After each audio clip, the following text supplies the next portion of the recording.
Michael OMara Books presents The Beginning and End of Everything, From the Big Bang to the End of the Universe, written by Paul Parsons and read by Dallas Campbell.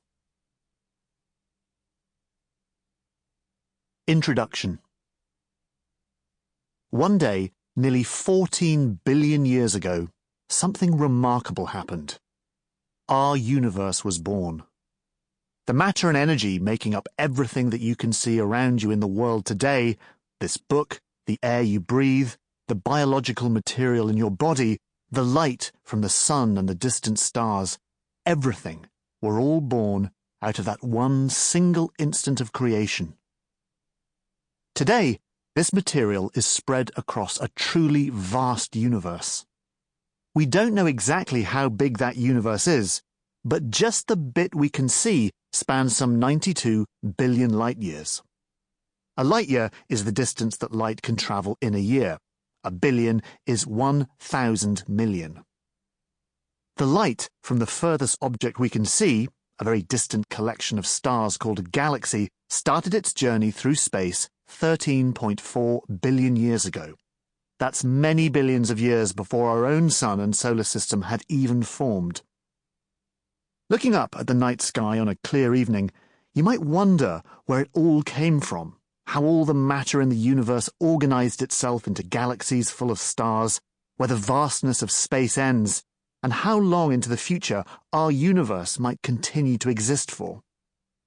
These are questions that have vexed our greatest thinkers since the beginning of recorded history, and yet now we have many of the answers, a fact almost as remarkable as the answers themselves.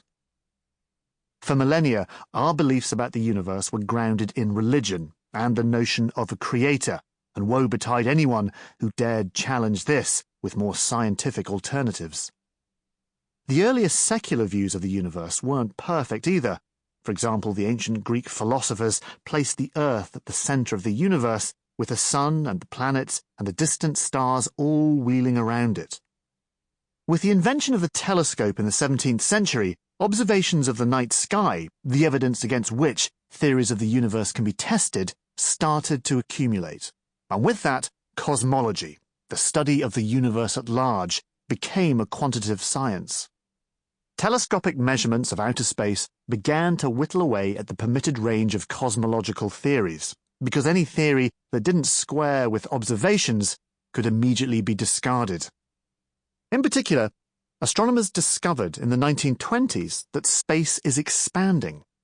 This would reduce the number of mainstream viable theories to just two. One said the universe had a definite beginning in a superheated, superdense state, and the other said it had existed forever.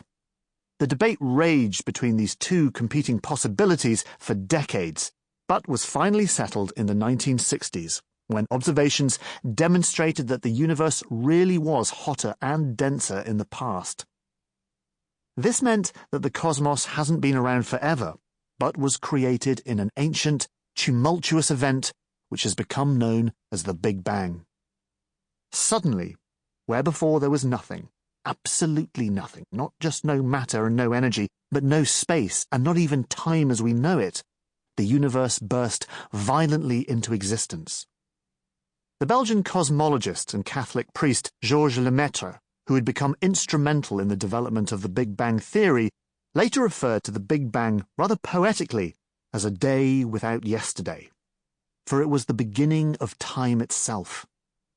The Big Bang started as a hot, dense fireball, a twisted knot of matter, energy, space, and time. How and why it appeared when it did is anyone's guess. Many physicists believe the answer lies in the complex laws of quantum physics, which shaped the microscopic world of subatomic particles and the web of interactions between them. In this regime, particles are known to pop in and out of existence, bubbling up from the quantum realm and then disappearing again a short time later. Because our universe was so tiny and compact during the Big Bang, it seems it must have been governed by quantum laws, to some extent, making it plausible to suppose that it burst onto the scene in much the same way. And then what? Most quantum particles created from nothing like this simply vanish again. Sample complete. Ready to continue?